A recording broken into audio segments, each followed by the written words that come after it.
பழனியில் தைப்பூச திருவிழாவின் முக்கிய நிகழ்வான வள்ளி தெய்வானை முத்துக்குமாரசாமி திருக்கல்யாணம் பெரியநாயகி அம்மன் கோவிலில் நடைபெறுகிறது. இது குறித்து கூடுதல் விவரங்களுடன் இணைகிறார் எமது செய்தியாளர் ஈஸ்வரன். தற்போது இந்த விழா குறித்து முழு விவரங்களையும் பதிவு செய்யுங்க. பழனி முருகன் கோயிலில் தைப்பூச திருவிழா முருக பக்தர்களால் கோலாகலமாக தற்போது கொண்டாடப்பட்டு வருகிறது. இந்த தைப்பூச திருவிழாவினுடைய முக்கிய நிகழ்ச்சியாக இருக்கக்கூடிய முத்துக்குமாரசாமி வள்ளி தெய்வானை திருமணம் செய்து வைக்கக்கூடிய நிகழ்வானது தற்போது இங்கே நிகழ்ந்து கொண்டிருக்கிறது. இந்த தைப்பூச திருவிழா கடந்த 26ஆம் தேதி கொடியேற்றத்துடன் பழனியில் துவங்கியது. அது முதல் 10 நாட்கள் விழாவாக நடைபெற்று வருகிறது. இந்த விழாவினுடைய முக்கிய நிகழ்ச்சியாக இன்றைய தினம் இந்த திருக்கல்யாண நிகழ்ச்சியாக நடைபெறுகிறது. திருக்கல்யாண நிகழ்ச்சியில் கலந்து கொள்வதற்காக தமிழ்நாடு முழுவதும் இருந்து முருக பக்தர்கள் பாத யாத்திரையாக பழனிக்கு வந்தவண்ணம் தொடர்ச்சியாக வந்தவண்ணம் உள்ளனர். இந்த மலையடிவாரத்தில் இருக்கக்கூடிய பெரிய நாயகி அம்மன் கோவில் வளாகத்தில் இந்த முத்துக்குமாரசாமி வள்ளி தெய்வானை திருக்கல்யாண நிகழ்ச்சி தற்போது நடைபெற்றுக் கொண்டிருக்கிறது.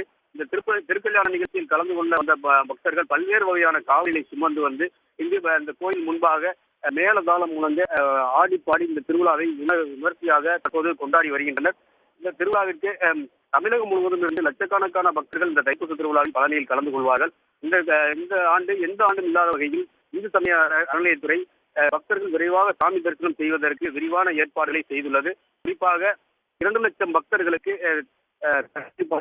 பிஸ்கட் பாக்கெட் உள்ளிட்டவைகள் வழங்குவதற்கான ஏற்பாடுகளும் செய்யப்பட்டிருக்கிறது.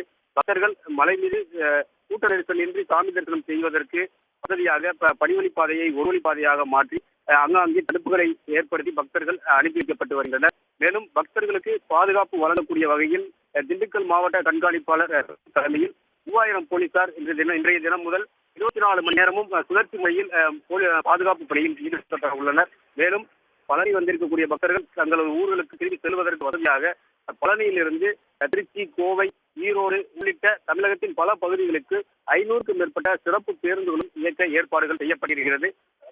நாளை தைப்பூச திருவிழா தேரோட்டம் நடைபெற இருக்கிறது. அதற்கான ஏற்பாடுகளையும் பழனி கோயில் நிர்வாகம் விமர்சையாக செய்து வருகிறது. விவரங்களுக்கு நன்றி ஈஸ்வரன். உடனுக்குடன் செய்திகளை தெரிந்து கொள்ள சன் நியூஸ் பெல் ஐகானை கிளிக் பண்ணுங்க.